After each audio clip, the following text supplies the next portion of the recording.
You're welcome to another review with the Toshiba satellite Z930 Ultrabook here in a complete unboxing and comparison with the U772 by Fujitsu. As you can see, the audio isn't fitting to my lips actually, but you can see here also that we have a quite nice Intel Ivy Bridge i5 inside, 256 gigabytes of SSD space and 4 gigs of RAM inside this nice Ultrabook, which we'll unbox now and then compare to that Fujitsu I was talking about in the beginning.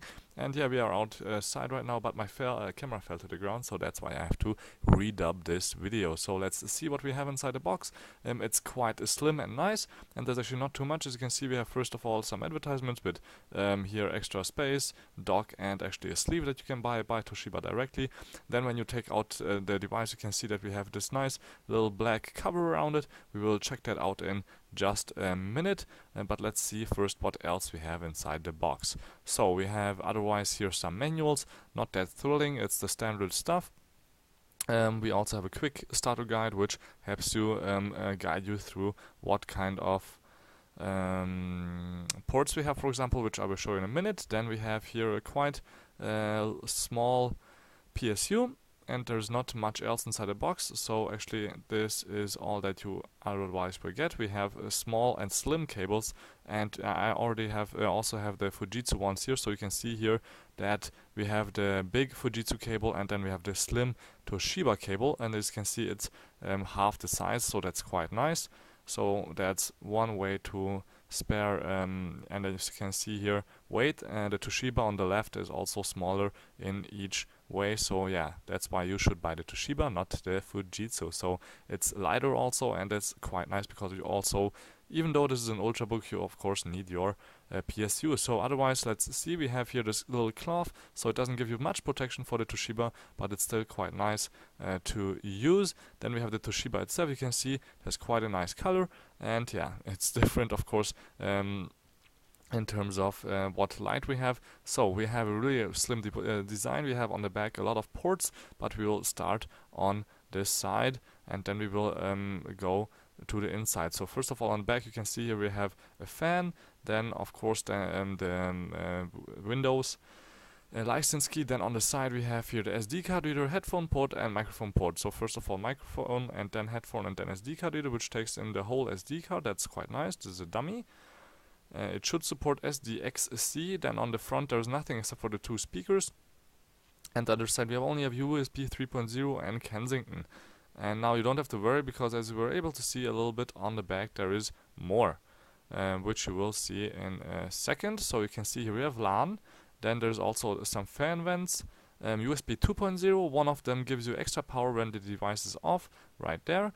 Then we have HDMI actually right next to it, power and VGA. So there's everything inside in this Ultrabook. It's still slim, but you don't need any adapters, and that's quite unique actually for this device. And as you can see, it's really slim. And now let's open it up. So you can see that you can open it at quite far. And that's one of the main reasons I would buy this notebook, and it has a matte screen and it of course boots up really quickly. So you can see that we have not that slim of a bezel, neither on the top and on the side, but the screen is quite nicely visible outdoors, and the keyboard is backlit also. As you can see right now, we have a camera on top, and the microphone is actually right next to the power button where my thumb is. Then we have a really beautiful keyboard actually here, which is of course a little bit different in the enter space, and we have some extra buttons like home and on the side, and there is also quite a big touch area and separate mouse buttons, which feel actually quite good. So this is the keyboard, and we also have some extra buttons on the top right next to the power button for echo modus, for example. But yeah, this is quite beautiful, and you can also turn off the touchpad right there with the button. And we have some status LEDs also right under the separate mouse buttons, which shows you if the device is doing something, if it's charging, and everything like that. But they won't glow into your eyes, so that's quite Nice. So let's compare it to that Fujitsu U772 I was telling you about, which is one of the main competitors as far as I would say, because it's about the same size, but it has also the 3G option and dock, as you can see on the bottom, that black thing. And it's a little bit smaller, but not that much, a little bit bigger, but not that much bigger. It has a 14-inch screen, not 13.3, but let's first check out the ports on the side. You can see Toshiba has less on the sides than Fujitsu, but Fujitsu has nothing on the back, as you can see here. And Fujitsu actually needs that adapter, that black adapter, so you can use it with LAN, which is of course a bad thing, because if you lose it, you have to buy a USB LAN adapter or another one by Fujitsu, and that will be probably quite expensive. So yeah, now it's a little bit sharper, and yeah, you can see now Toshiba has everything on the back, but we already showed you that. Let's actually compare here the size. As I said, Fujitsu has 14-inch, but it's only not even a centimeter more in width, and there's the dock again I was telling you about. So thank you very much for watching Endeavor TV. My name is Balazs Gal. These were the two best Ultrabooks I would say on the market right now, not only in terms of battery life but connectivity wise.